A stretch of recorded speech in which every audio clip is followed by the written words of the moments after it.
Our cover story tonight is from Russia. Indian Prime Minister Narendra Modi is on a two-day visit to Russia's Far East. He's the chief guest for the Eastern Economic Forum, the EEF.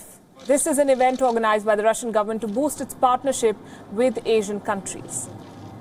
Far east region की यह मेरी पहली यात्रा है।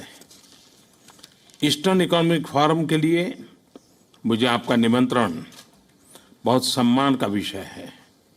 दोनों देशों के बीच सहयोग को एक नया आयाम देने के लिए यह एक नया ऐतिहासिक अवसर है। कल इस फोरम में भाग लेने के लिए मैं बहुत ही उत्सुकता से प्रतीक्षा कर रहा हूं।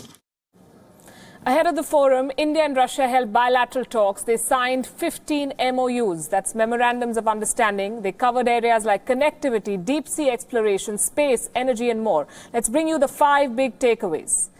Number 1 has to be Kashmir. Without naming Pakistan, Prime Minister Narendra Modi said that both India and Russia are against outside influence in the internal matters of any country.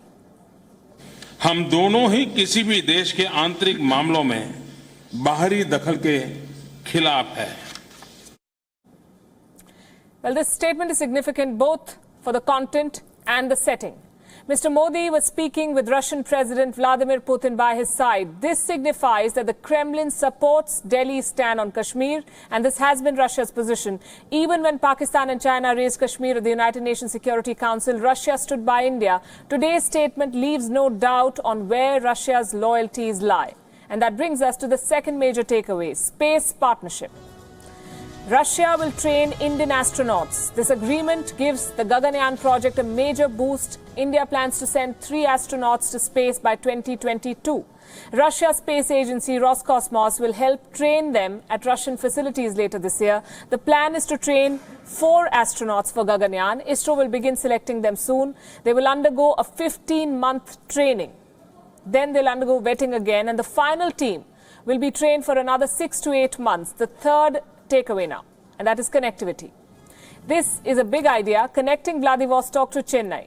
Mr. Modi announced a maritime link. It will be a full-fledged sea route that will bypass Europe. How does it help? It gives us speed. Cargo between Chennai and Vladivostok will be transported in 24 days now. Right now, it takes more than 40 days. A shipping route gives both Russia and India an opportunity to expand and diversify their trade and economic ties. And now let's come to takeaway number 4, and that's defense. How can India-Russia dealings be discussed without defense in the picture? They're boosting defense ties in a big way, complete with Make in India. India will manufacture spare parts for the Russian military equipment it uses. This is a step forward from an agreement which was signed in March. This was a joint venture to manufacture the AK-203 assault rifles. This marks the beginning of a new chapter in the Indo-Russia defense relationship. Since independence, remember, India has depended heavily on Russia for advanced weaponry. Now, India is stepping defense manufacturing at home. So what does the future hold? President Putin gave some clues. Россия и Индия тесно взаимодействуют в сфере военно-технического сотрудничества. Успешно выполняется двухсторонняя программа по ВТС до 2020 года. Прорабатывается ее новая редакция еще на ближайшие 10 лет. Россия не только поставляет в Индию вооружение. Вместе с индийскими партнерами налажено производство новейшей продукции военного назначения.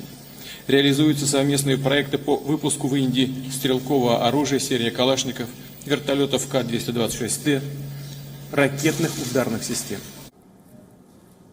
And finally, the fifth and final takeaway, cooperation in energy security, an MoU to develop the LNG business, that's liquefied natural gas. India's Ministry of Petroleum and Russia's Ministry of Energy have signed agreements on oil and gas. India, remember, is the largest importer of energy in the world. It is looking to expand its sources. Russia is one of the largest producers of oil in the world. It is the largest exporter of natural gas. Considering these facts, Russia could very well become a reliable energy source for India.